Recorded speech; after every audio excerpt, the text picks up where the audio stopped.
Hello student, D and F block हमारा continue topic था। ठीक है। हम डिस्कस कर रहे थे प्रॉपर्टीज़ ऑफ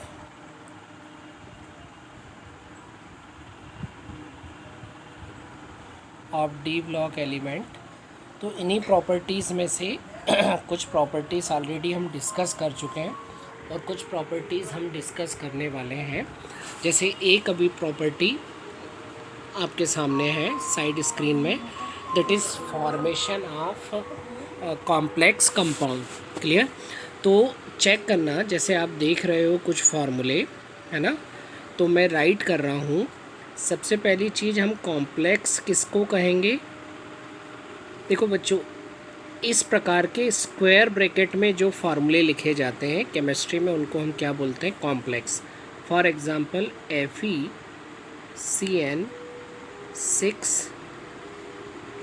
ठीक है, K4। क्लियर? तो ये जो कंपाउंड होगा, चूँकि इसको हम स्क्वायर ब्रैकेट में लिख रहे हैं, तो ये इतना हिस्सा आपका क्या कहलाएगा? कॉम्प्लेक्स। तो इन डी ब्लॉक मेटल की एक इम्पॉर्टेंट प्रॉपर्टी होती है कि they are involve in the formation of complex. ये कॉम्प्लेक्स फॉर्मेशन में क्या होते हैं? आपके इन्वॉल्व होते हैं। ठीक है। अच्छा, अब हमको यही रीज़न देखना है कि आखिर ये कॉम्प्लेक्स क्यों बना लेते हैं। ठीक है। तो पॉइंट इज़ दैट कॉम्प्लेक्स बनाने के लिए 3 कंडीशन चाहिए, है ना। पहली कंडीशन, जो साइज़ है वो क्या होना चाहिए? छोटा होना चाहिए। तो डी ब्लॉक की मेटल का साइज़ क्या होता है? छोटा होता है। दूसरी चीज़, इनकी जो चार्ज है वो हाई होना चाहिए। तो देखो +3 +5 इस तरह से ऑक्सीडेशन स्टेट भी देखने को मिलती है। एंड थर्ड थिंग, इनकी चार्ज डेंसिटी भी क्या होनी चाहिए? बहुत हाई होनी चाहिए। And most important, D orbital क्या होना चाहिए? वैकेंट होना चाहिए। ठीक है। तो डी ऑर्बिटल वैकेंट इनमें पाया जाता है, इनका चार्ज ज़्यादा होता है, इनका साइज़ ज़्यादा होता है, इनकी चार्ज डेंसिटी ज़्यादा होती है। तो ये जो चारों प्रॉपर्टी हैं, ये आपको किसी एस ब्लॉक एलिमेंट, जैसे हम बात करें सोडियम, इसमें देखने को नहीं मिलेगी। सोडियम का साइज़ बहुत ज़्यादा है, सोडियम की वैलेंसी केवल +1 होती है।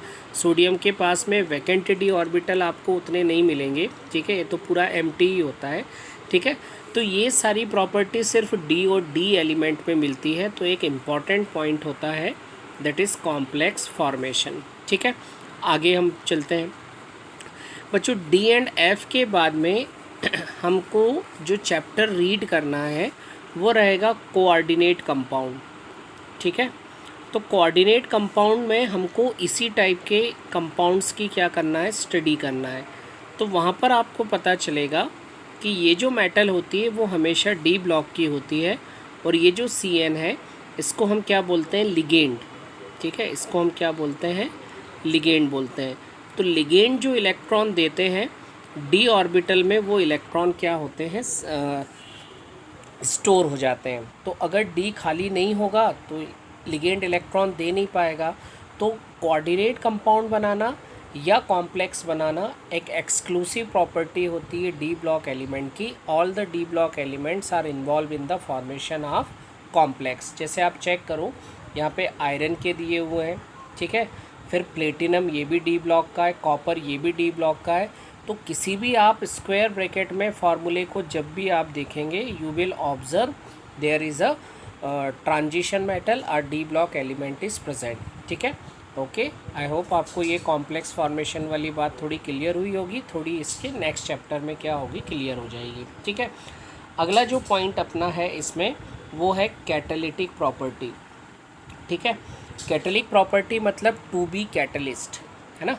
अगर मैं आपसे कहूँ कि student give me an example of any reaction in which catalyst is involve, ठीक है, तो आप कोई भी रिएक्शन याद करो। फॉर एग्जांपल मेजॉरिटी बच्चों को याद आ जाता है कि हमने पी ब्लॉक में हेबर प्रोसेस देखा था। सो N2 + 3H2 गिव 2NH3। ठीक है, अभी मेरा इंटेंशन प्रोडक्ट रिएक्टेंट में ज़्यादा नहीं है, ख़ास चीज़ है मुझे यहाँ पे कैटलिस्ट चाहिए। तो कैटलिस्ट हम क्या लेते थे? आयरन। तो ये देखो, ये आयरन जो कैटलिस्ट है ये डी ब्लॉक का हो गया। बहुत सी जगह निकल कैटलिस्ट आपने देखा है, प्लेटिनम आपने देखा है ओस्टवाल्ड प्रोसेस में, ठीक है। तो जब भी आप किसी कैटलिस्ट को ऑब्ज़र्व करते हो, यू ऑब्ज़र्व उस कैटलिस्ट में कोई डी ब्लॉक का मेटल प्रेजेंट है या डी ब्लॉक का कोई कॉम्प्लेक्स प्रेजेंट है, ठीक है।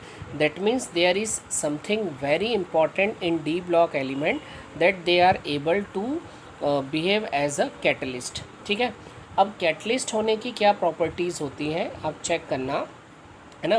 तो transition metal and their compound has activity to show variable oxidation state, ठीक है। जैसे ये सारा पैरा जब आप पढ़ोगे तो आपको एक ख़ास चीज़ मिलेगी कि ये जो आपके ट्रांजिशन मेटल है, ठीक है, इन ट्रांजिशन, जैसे मैं अभी आपको बता रहा था हेबर प्रोसेस में आयरन यूज़ होता है, ठीक है, ओस्टवाल्ड मेथड में कुछ जगह वेनेडियम यूज़ होता है, ठीक है।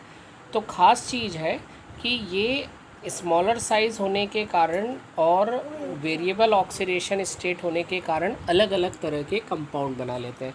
मैं आपको एक सिंपल एग्जांपल के थ्रू इसको समझाता हूँ। देखो बच्चों, जो डी ब्लॉक है इनकी वेरिएबल ऑक्सीडेशन स्टेट होती है, ठीक है। वेरिएबल ऑक्सीडेशन स्टेट मतलब फॉर एग्जांपल आपके पास में वेनेडियम है, वेनेडियम +2 ऑक्सीडेशन स्टेट शो कर सकता है, +3 शो कर सकता है, +4 शो कर सकता है, +5 शो कर सकता है, ठीक है। ज़रूरत पड़ने पे ये कोई भी ऑक्सीडेशन स्टेट शो कर सकता है। तो टू बी गुड कैटलिस्ट आप ऐसा एलिमेंट चाहते हो जो ऑक्सीडेशन नंबर शो करने में फ्लेक्सिबल हो और ईज़िली क्या करे, रिएक्शन को कैटेलाइसिस करवा दें, ठीक है। जैसे मैं आपको एक एग्जांपल दे रहा हूँ, चेक करना। SO2 + O2 गिव SO3, ठीक है। रिएक्शन को हम बैलेंस करें तो ट्वाइस। अब इस रिएक्शन के लिए जो कैटलिस्ट यूज़ होता है इट इज़ V2O5। इसका कैटलिस्ट क्या है, V2O5। अब अगर आप यहाँ पर चेक करो, वेनेडियम का ऑक्सीडेशन स्टेट क्या है, +5। वेनेडियम का ऑक्सीडेशन स्टेट क्या है, +5। लेकिन जैसे ये रिएक्शन आप देख रहे हो वैसे रिएक्शन होती नहीं है। एक्चुअल रिएक्शन कैसे होती है, एक्चुअल रिएक्शन में होता है कि SO2 V2O5 के साथ में रिएक्ट करता है और क्या बनाता है, SO3, ठीक है। और ये जो V2O5 का ऑक्सीजन है वो इस SO2 में जाके SO3, तो V2O5 आपका क्या बन गया, V2O4। चेक करो, ऑक्सीडेशन स्टेट 5 से चेंज होके क्या हो गया, 4 हो गया, ठीक है। अगली स्टेप में फिर क्या करता है ये, ठीक है, अगली स्टेप में ये करता है कि ये जो V2O4 है ये आपका O2 के साथ में रिएक्ट करता है और वापस से क्या बन जाता है, V2O5 बन जाता है, ठीक है। तो कुल मिला के अगर हम रिएक्शन को रीराइट करें तो क्या आपको देखने को मिलता है कि SO2 इस O2 को नहीं ले रहा है।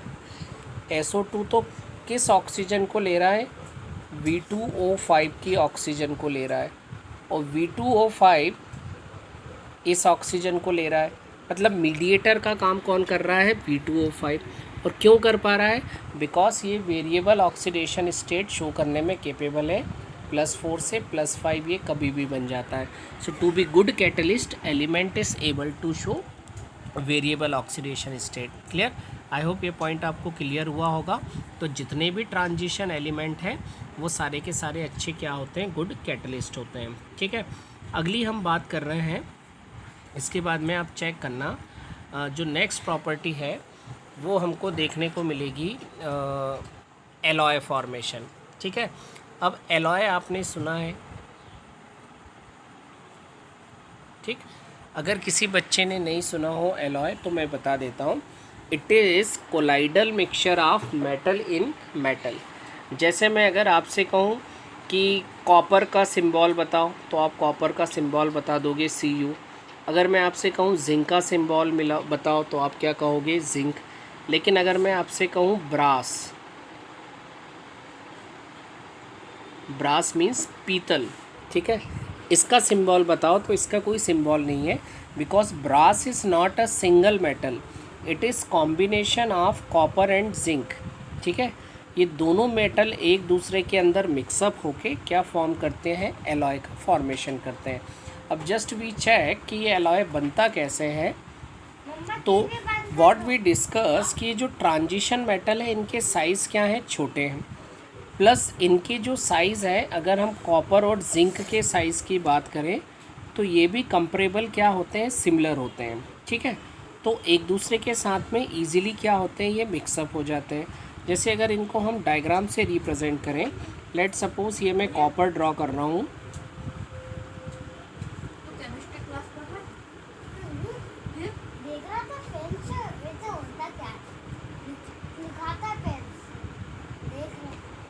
ठीक है, तो इस कॉपर के अंदर जिंक बड़े इजीली खुद को क्या कर लेगा, एकोमोडेट कर लेगा। ठीक है, तो जिंक और कॉपर का ये जो कॉम्बिनेशन है, इस कॉम्बिनेशन को हम क्या बोलते हैं, एलॉय। ठीक है, अगर आप इमेजिन करो कि इसमें आपको कोई एस ब्लॉक का मेटल रखना है, तो आप चेक करो जो सोडियम होगा, सोडियम का साइज़ तो बहुत बड़ा होगा, और इतना बड़ा साइज़ का अगर आप फुटबॉल इन टेनिस बॉल के बीच में डालोगे तो ये सारे क्या होंगे, स्केटर हो जाएंगे, फैल जाएंगे। तो सिर्फ डी है, डी ब्लॉक की ही मेटल एक दूसरे के अंदर क्या हो सकती हैं, मिक्सअप हो सकती हैं। ठीक है, तो इस तरह से एक दूसरे के साथ में मिक्सअप होके ये क्या करते हैं, एलॉय का फॉर्मेशन करते हैं। ठीक है, अच्छा, अगली बात दी है interstitial compound, that is also one of most important characteristic of transition metal. ठीक है, तो आप चेक करो कि ये होते क्या हैं। जैसे अगेन मैं अगर आपसे कहूँ कि स्टील और आयरन में क्या डिफरेंस है। ठीक है, तो आयरन क्या होता है, Fe, और स्टील क्या होता है, आयरन, जिसके अंदर कुछ क्वांटिटी में कार्बन, निकल वगैरह क्या होते हैं, मिक्सअप होते हैं। ठीक है, तो ये है आपका प्योर आयरन। इसमें वो टेंसाइल स्ट्रेंथ नहीं होती है कि हम घरों में कॉलम बनाने में इसका यूज़ कर पाएँ, इसलिए हम घरों में किसका यूज़ करते हैं, स्टील का। ठीक है, अगेन बच्चों मैं स्टेनलेस स्टील की बात नहीं कर रहा हूँ, मैं सिर्फ लोहा जो घरों को बनाने में सरिया यूज़ होता है उसकी बात कर रहा हूँ। ठीक है, दैट इज़ अ स्टील। तो अब ये स्टील कैसे बना है, ठीक है, स्टील आयरन का हम लैटिस लेते हैं, ये लिया हमने आयरन, आयरन, आयरन,